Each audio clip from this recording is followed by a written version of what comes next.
பந்தலமலைன்ற ஒரு பகுதியில் அழகான ஒரு அரண்மனை. அந்த அரண்மனையில் ராணியும் ராஜாவும் ரொம்பவே கவலையோடு இருக்காங்க.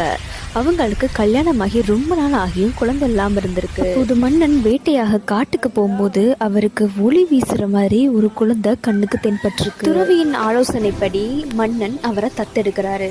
மணிகண்டன் அவருக்கு பேரும் சுற்றாரு. மணிகண்டன் வில்வாள் பயிற்சியில கற்று தேர்ந்தவரா இருக்காரு. ஒரு வீரனாவும் உருவாகிறாரு.